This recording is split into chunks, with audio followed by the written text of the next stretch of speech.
organ donation and all its parts. Get it? Parts, organs. Alright, we're going to be moving on. Organ donation is when a person allows their organs to be legally removed and given to someone in need. This can either be from a living or a deceased donor. And some general statistics about organ donation is there are over 118,000 people on the waiting list for a life-saving organ transplant, and this is just in America. That's not in terms of everybody in the world. And 22 people die every day on that list waiting for an organ, and that's not only people waiting for hearts and kidneys, it's people waiting for all sorts of organs that are available to be donated, including kidneys, liver, lungs, pancreas, heart, and skin and corneas. There's also like other forms of tissue donation, such as veins and valves and tendons, but those aren't as life-saving. They're not as major. How does it work? Well, first off, one organ donor can save the lives of up to 8 people through the organs that they're given, and that's a deceased donor. And how does it work?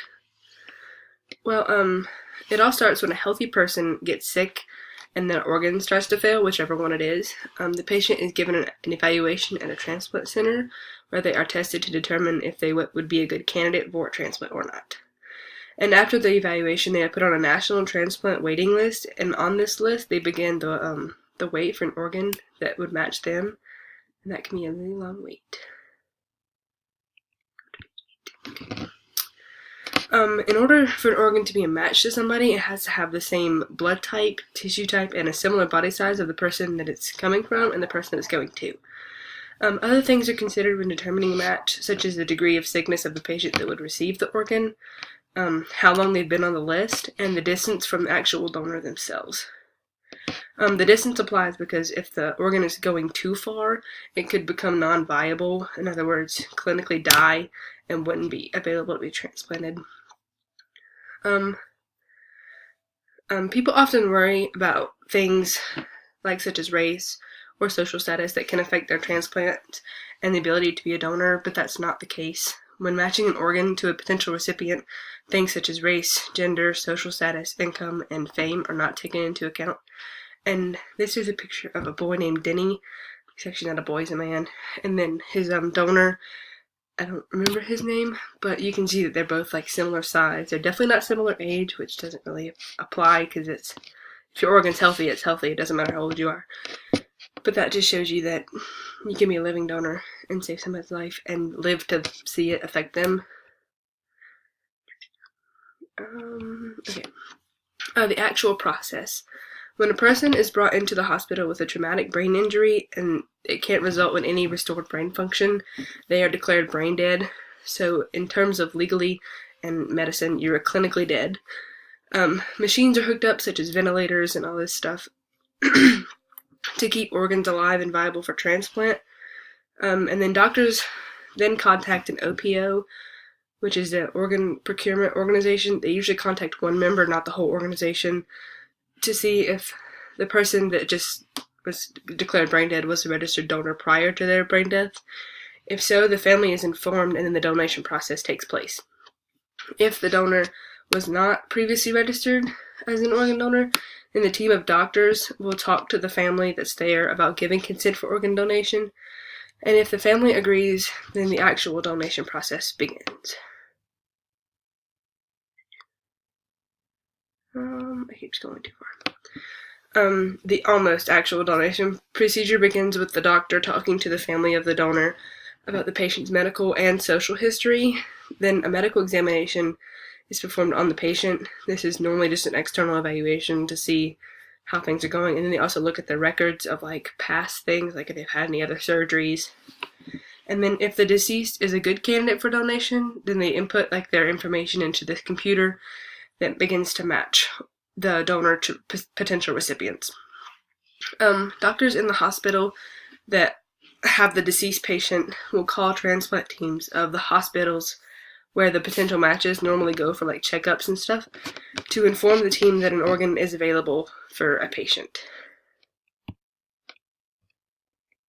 And before the actual transplant begins, that transplant team in the patient's hospital that will be receiving the organ calls the actual recipient. So it's not like some random phone call from Ohio coming to your house. It's your doctors calling you, telling you there's an organ. So it's more of a personal thing versus someone somewhere in the middle of nowhere that you don't know calling you. The actual cutting. Now the actual transplant begins once all the recipients are figured out and all the logistics of that are started, or the logistics of that are being planned. A team of surgeons will remove the organs and tissues for donation. This is called organ retrieval. It was called a harvest, but then people didn't like that because it sounds like you're a farm. But organ retrieval surgery, and they will be sent to the hospitals of waiting recipients and their families, and then once those organs arrive, the actual transplantation is performed. And prior to the organs arriving, the patient is normally there and prepped, ready to go into surgery once the organ gets there.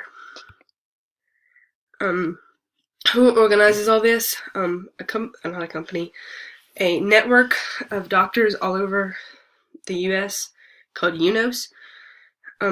It stands for United Network for Organ Sharing.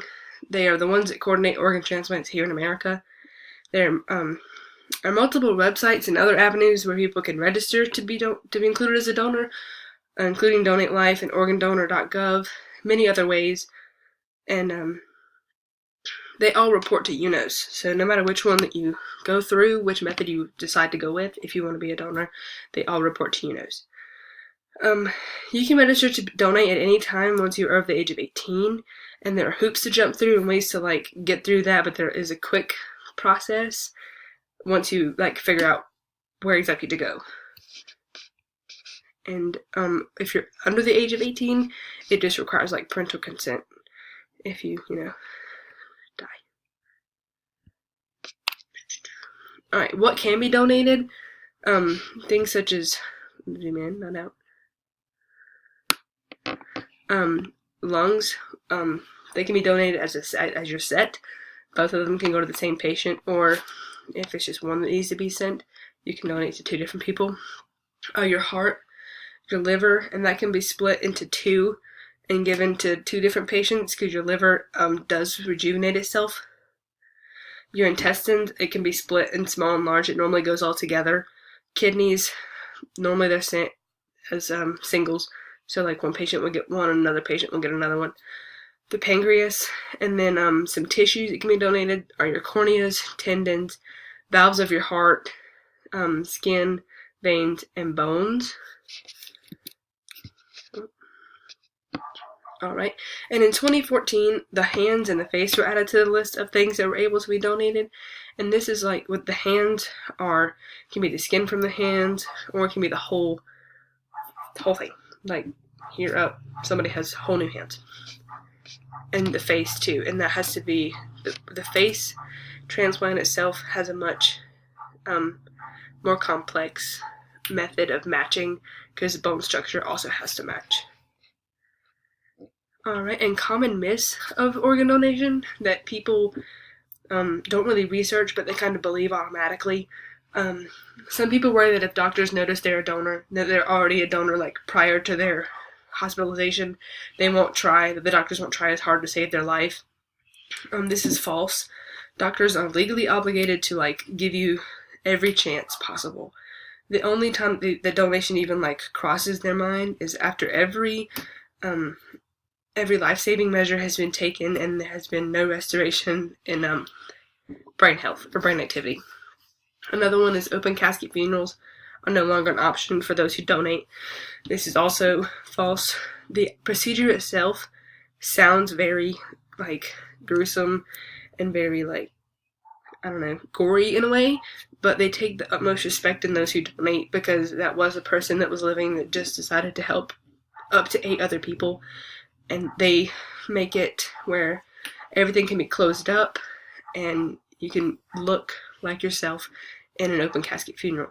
The only thing that I don't think would be available for an open casket is a face transplant because you have no face no more because someone else has it. Some people think their loved ones won't be able to afford the donation procedure itself, which is also false.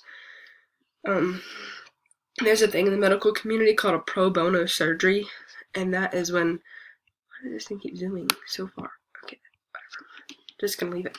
That is when the surgery does not cost the family anything, and it's done free of cost to those who are participating, I guess. But in this case, it would be to the family, not to the actual person having the procedure done. So the family wouldn't have to pay a dime. It comes out of UNOS and their funding. They fund all of these things because it's very expensive. And normally the patients who receive transplants, they already have a bunch of bills to pay and stuff, and they pay a lot of stuff, but they don't pay. No families pay for the actual donation procedure, like the removal. People also think that members of the LGBTQ community cannot be donors, which is false. There is, as of 2017, no federal law stating that the LGBT community can't donate as long as they have healthy organs. So, pretty much, they can donate as long as their organs are healthy and there's a match, which I'm sure there will be. Some people think that they're too old to be a donor and that no one would want their organs. This is also false. As long as your organs are healthy, they can last, and whoever gets them. Normally, it's not the organs that cause the death of an older person. The organs fail while they're dying, so organs could keep going, and they normally do. There's no age restriction on donating, and the oldest donor on record is a 92-year-old person. And if I'm looking at the article correctly, that person with that 92-year-old organ is still living and has had that transplant for over 10 years. So that's an old organ. And then finally, my citations. Let me scroll over this way so you can see them all. Thanks, guys.